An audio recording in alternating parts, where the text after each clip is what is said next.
민중의 소리 이완배 기자 함께하겠습니다. 이완배 기자님. 네, 안녕하십니까. 예, 오늘 이야기 들어가기 전에 네. 며칠 전에 이제 민중의 소리 많이 또 후원자로 네. 동참해달라고 말씀하셨는데 네. 어떻게 좀 많은 분들이 함께하고 계십니까? 정말 저희 국장의 말을 그대로 전언을 드리면 예. 눈물이 날 정도로 감사합니다. 정말 많은 분들이 참여해 주셨고요. 예. 한 1,500분 정도 되는 분들이 저희 새롭게 아이고, 해주셨어요. 너무 잘 됐습니다. 천여 분. 네, 그래서 네. 이게 그러니까 저희 회사 차원에서 보면 제가 대표님이나 국장이나 이렇게 말씀을 들어보면 회사에 정말 일대의 큰 전기가 마련이 됐다고 합니다. 제 스스로 자립할 수 있는 큰 힘이 돼주셔서 제가 어떻게 감사를 드려야 될지 모르겠습니다. 정말 다시 한번 정치자분들께 또 후원해주신 모든 분들께 진심으로 제가 고개 숙여서 감사 말씀드리고 싶습니다. 우리 민중의 소리가 그간 진정성 있는 활동을 해온 데 따른 어떤 그 공로의 총합이라고 저는 생각을 하는데 1,000명은 좀 부족하네요. 한 10,000분 정도 참여하시면은. 아니, 정말 너무너무 감사했습니다. 제가 얼마나 감사한지 표현이 잘 안 됩니다. 진짜. 네. 그래요. 과거에는 독립운동 지원하는 거, 이런 게 일단 역사에 기여하는 거라면 민중의 소리 같은 강소 언론 또 뒷받침해 주시는 것도, 이렇게 정말 큰 일을 하는 것이고요. 민중의 소리 하시는 김에 좀 여유가 되시면 국민TV도 좀 도와주시면 당연히, 네.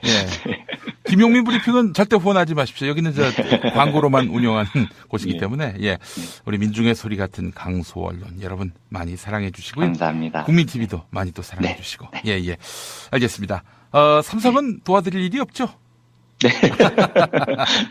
거기는 작은 씹어야 되는 곳이죠. 네. 며칠 전에 제가 잠깐 끝 무렵에 여쭤본 건데, 삼성이 이제 미래전략실 없앴고요. 과거에 또 그래도 나름 역할을 했던 사람들 보좌 역 같은 거 이게 자리를 만들어 주어서 그래도 퇴임 이후에 적적하지 않게 전관 예우란 걸 해줬는데 그렇죠. 우리 재용군이 감옥 가면서 이 모든 게 다 끊겼다는 소식 어떻게 접하셨냐고 여쭤봤는데 오늘 그 얘기 좀 상세히 해주신다고요. 예, 저희 김용민 PD님께서 경제 속살 때도 말씀해 주셨고, 조간 브리핑 때도 따로 소개를 해 주셨죠? 지금 말씀해 주셨듯이 미전실의 주요 팀장급들, 이 팀장급이 보통 사장, 부사장들입니다. 그렇죠. 연봉 수억에서 수십억씩 받는 사람들이죠. 네, 이 7명한테 상담력, 보좌역 자리가 박탈됐다는 거고요. 전관 예우를 안 해주겠다는 거죠. 조금 전에 말씀하신 대로요. 그러니까 한겨레 신문 분석을 보면 키워드는 오직 하나. 이재용의 분노였다는 겁니다. 얼마나 화가 났으면 그렇게 싹 잘랐겠느냐, 이런 겁니다. 분노가 느껴집니다. 그러니까 연봉을 수억, 수십억씩 받고 있다가 내가 니들 이야기 믿고 있는데 나는 구속되는데 니들은 편하게 앉아있어? 이런 거겠죠. 근데 이런 가십성 해고 이런 게 중요한 게 아니고요. 제가 이 문제를 이렇게 생각을 해보다가 갑자기 생각이 난 경제학 이론이 하나 있습니다. 예스맨 이론. 예스맨 시어리 이렇게 불리는 이론이 있어요. 오늘 그걸 소개를 해드릴까 합니다. 과거에 한번 소개를 드린 기억이 있는데 현대 경제학에서는 굉장히 중요하게 다루는 분야가 정보경제학이라는 분야가 있습니다. 그러니까 원래 경제학에서는 사람이라는 존재가 너무너무 현명해서요. 자기의 이기심에 따라서 이해관계를 극대화하기 위해서 굉장히 현명한 결정을 내린다. 이렇게 전제를 해요. 근데 실제 보면 안 그렇죠. 이번에 촛불혁명 국면에서도 나타났듯이 대부분의 시민들은 생기는 것도 없고 돈도 안 벌리는, 오히려 돈을 낼 가능성이 높은 촛불 집회에 장장 20차례나 넘게 나갑니다. 경제학적으로 보면 전혀 현명하지 않은 행동인데도 사람들은 그 일을 한다는 겁니다. 근데 정보경제학이라는 분야에서는 왜 인간이 이렇게 자기 이해관계를 극대화하는 일에 전념하지 않고요. 때로 엉뚱한 일을 하느냐, 그 이유를 정보가 부족해서라고 설명을 하는 경제학 분야입니다.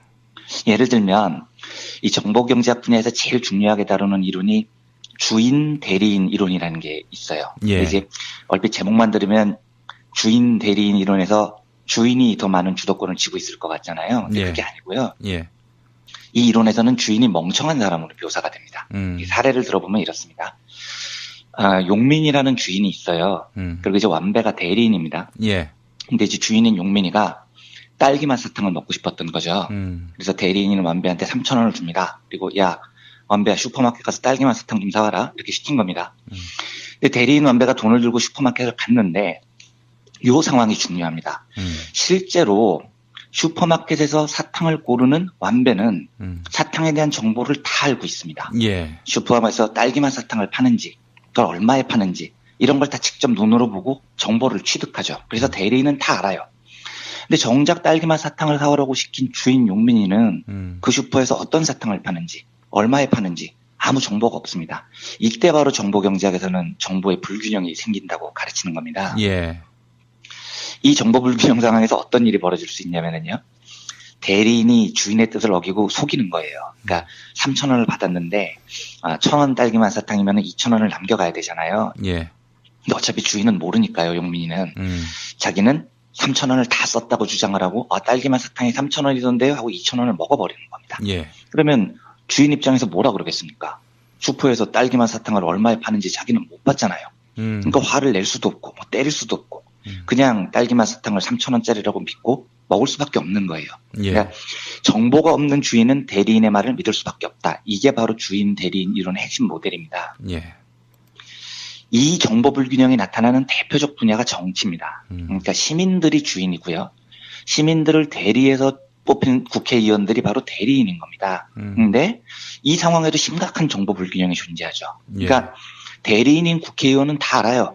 내가 어떤 사람인지, 국민을 위해서 일을 할 사람인지, 자기 이속만 챙길 사람인지, 그러니까 좋은 놈인지 나쁜 놈인지를 다 알죠. 예. 그런데 그 일을 맡긴 주인은, 시민들은 그 사람에 대한 정보가 없는 거예요. 그러니까 국회의원이 갑자기 주인한테 와서 주인님이 저보고 재벌개혁하라고 뽑으셨잖아요. 근데 제가 정작 국회에 가보니까요. 그게 이런 이유로 불가능하더라고요. 그러니까 적당히 재벌하고 타협해야 될 것 같아요. 이렇게 속여버리면은요. 예. 주인이 어떻게 방법이 없는 겁니다. 실제로 국회에 우리는 가본 적이 없으니까요. 예. 정보가 없으니까 대리인이 하는 말을 믿을 수밖에 없죠. 그래서 그래? 그러면 뭐 재벌하고 타협해. 이렇게 속아버리는 겁니다. 이걸 이제 정보 불균형 상태라고 이야기를 하죠. 자, 그러면 이 상황을요. 이재용의 구속에 대입을 시켜보겠습니다. 예. 이재용이 뭐 뇌물 등 여러 혐의를 지금 입고 법정에 섰는데요. 당연히 내가 구속이 안 되게 해달라. 이러면서 대리인들을 내세웠겠죠. 그 대리인들이 바로 미전실 직원들입니다. 수십억씩 연봉 받는 유능한 변호사들이겠죠. 예. 이 상황에서도 심각한 정보 불균형이 존재합니다. 왜냐하면 주인인 이재용은 법을 몰라요. 지금 이 상황이 내가 구속될 상황인지 풀려날 상황인지 모릅니다. 근데 법을 잘 아는 거물급 변호사들로 구성된 미전실 팀장들은요. 상황을 알죠. 이대로 가면 구속될 것 같아. 이런 걸 아는 겁니다.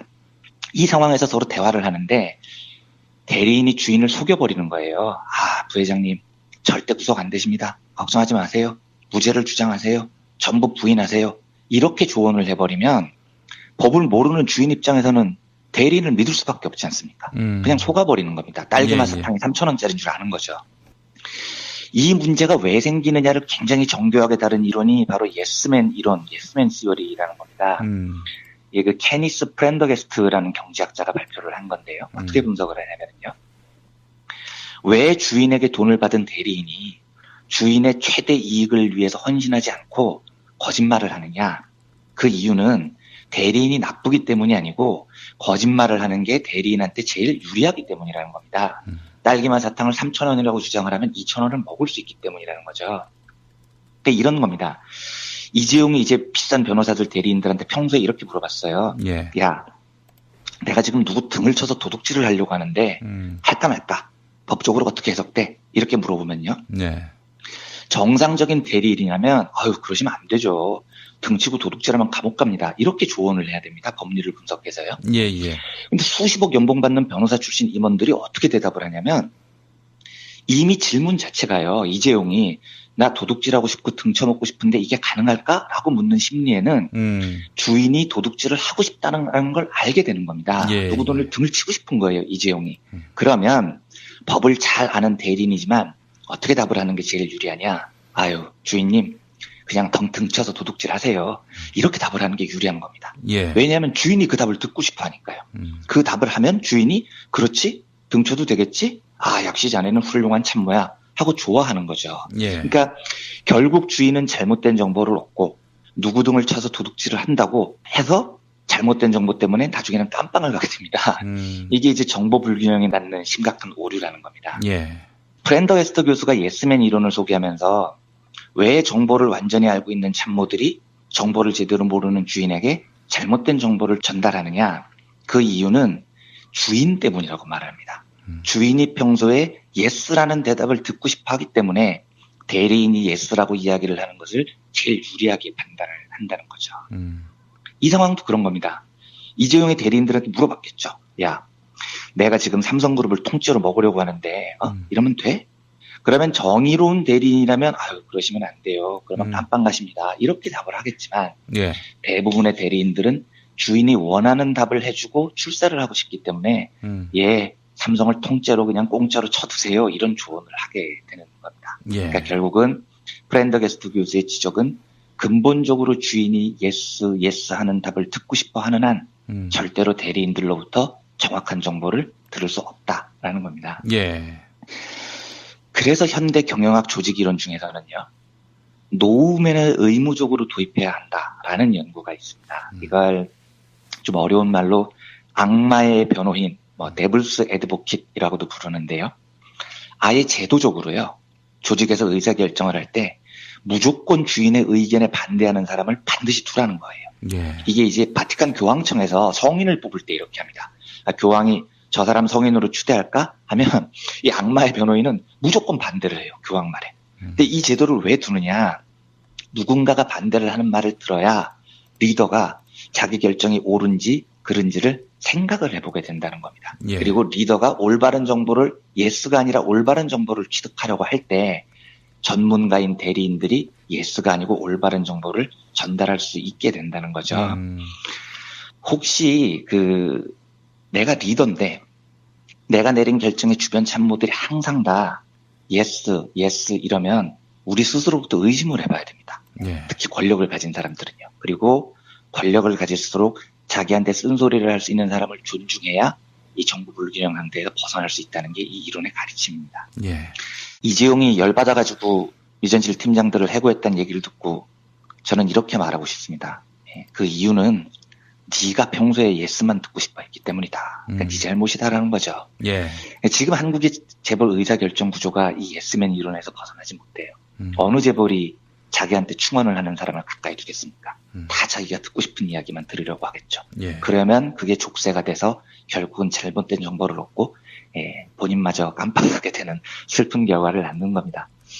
그래서 한국 기업이나 정치나 좀 보다 나은 의사결정 구조를 가지기 위해서는 예스맨이 아니고 노우맨을 받아들일 수 있는 이런 문화가 필요하다는 생각이 들어서 예. 오늘은 예스맨 이론이라는 것을 소개해드렸습니다. 아이고 참 예스맨의 네. 무덤이 됐군요, 우리 삼성이. 그렇죠. 네. 아니 우리 이완배 기자님은 네. 동아일보 다니실 때 네. 예스맨은 아니었을 것 같은데. 저는 아니었다고 생각합니다. 네. 그러니까 제가 또라이라고 소문이 났었겠죠? 저는 예스맨이었습니다. 그러시려고요. 대단한 예스맨이었고요. 그래서 우리 사장님들이 저 때문에 굉장히 큰 충격을 받았을 겁니다. 아니, 그렇게 말씀하시면 제가 뭐가 됩니까? 아니, 저도 깊이 반성하면서, 예. 근데 사실은 그때는 네. 몰랐죠. 사장이 네. 굉장히 좋은 일 많이 하는 분으로 생각을 했었는데, 네. 객관적으로 시야를 넓혀서 보니까, 그게 아니더라고요. 네. 예, 근데 네. 뭐, 제가 얘기한 건 다 20대 때 얘기입니다. 네. 철 모르던 시절의 얘기인데, 네. 이제는, 그럼요. 뭐, 풍상을 좀 겪으니까, 네. 한 10m 전에서 다가오는 사람의 네. 관상만 보고도 예, 똥인지 된장인지를 구분할 수 있는 그런 안목이 생긴 것 같습니다. 조직에서 예스맨 이런 걸 떠나서 김용민 PD님은 지금 대사회적으로 노우맨을 하고 계시는데요. 항상 저항하시고요. 그런가요? 자유한국당원인데. 예. 깜빡 잊었습니다. 예. 저도 자꾸 PD님의 그 정체성을 자꾸 까먹게 되네요. 예, 그러면 안 됩니다. 예. 네, 제가 마지막으로 예. 자유당원이신 김용민 PD님께 주제넘게 아주 짧은 조언이나 충고를 한마디 아이고, 드릴까요? 좋습니다. 예, 예, 예. 네. 화이팅 하십시오. 파이팅! 알겠습니다. 파이팅 하겠습니다. 예. 네. 자, 이완배 기자님 말씀 잘 들었습니다. 네, 감사합니다. 주셨죠? 지금 말씀해 주셨듯이 그 미전실의 주요 팀장급들, 이 팀장급이 보통 사장, 부사장들입니다. 그렇죠. 연봉 수억에서 수십억씩 받는 사람들이죠. 네, 이 7명한테 상담력, 보좌역 자리가 박탈됐다는 거고요. 전관 예우를 안 해주겠다는 거죠. 조금 전에 말씀하신 대로요. 예. 그러니까 한겨레 신문 분석을 보면 키워드는 오직 하나, 이재용의 분노였다는 겁니다. 얼마나 화가 났으면 그렇게 싹 잘랐겠느냐, 뭐 이런 겁니다. 예, 예.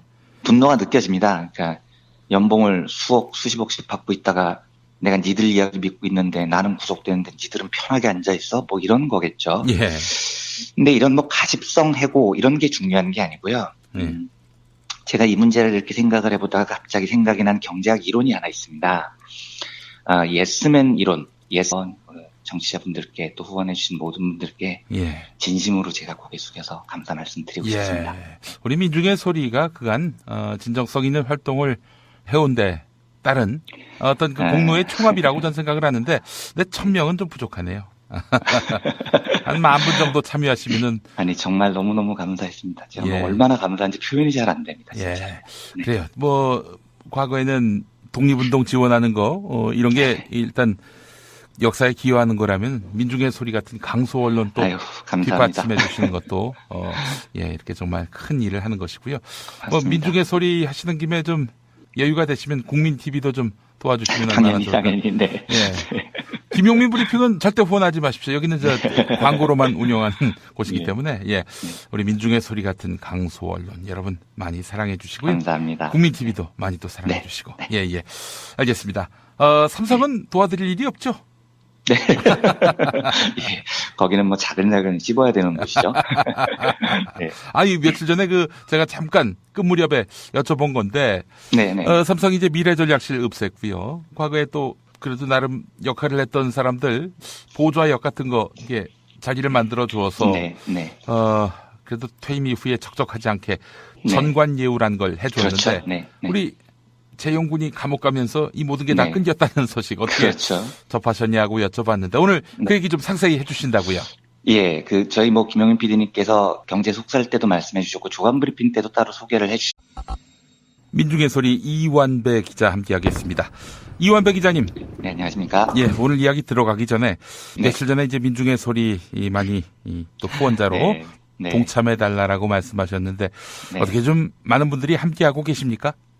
정말 저희 국장의 말을 그대로 전언을 드리면 눈물이 날 정도로 감사합니다. 많은 분들이 참여해 주셨고요. 1,500분 정도 되는 분들이 저희 새롭게 해주셨어요. 너무 잘 됐습니다. 1000여 분. 네, 그래서 이게 그러니까 저희 회사 차원에서 보면 제가 대표님이나 국장이나 이렇게 말씀을 들어보면 회사에 정말 일대의 큰 전기가 마련이 됐다고 합니다. 제 스스로 자립할 수 있는 큰 힘이 돼주셔서 제가 어떻게 감사를 드려야 될지 모르겠습니다. 정말 다시 한번 예스맨 시어리 이렇게 불리는 이론이 있어요. 오늘 그걸 소개를 해드릴까 합니다. 과거에 한번 소개를 드린 기억이 있는데 현대 경제학에서는 굉장히 중요하게 다루는 분야가 정보경제학이라는 분야가 있습니다. 그러니까 원래 경제학에서는 사람이라는 존재가 너무너무 현명해서요. 자기의 이기심에 따라서 이해관계를 극대화하기 위해서 굉장히 현명한 결정을 내린다 이렇게 전제를 해요. 근데 실제 보면 안 그렇죠. 이번에 촛불혁명 국면에서도 나타났듯이 대부분의 시민들은 생기는 것도 없고 돈도 안 벌리는, 오히려 돈을 낼 가능성이 높은 그 촛불 집회에 장장 20차례나 넘게 나갑니다. 경제학적으로 보면은 전혀 현명하지 않은 행동인데도 사람들은 그 일을 한다는 겁니다. 근데 정보경제학이라는 분야에서는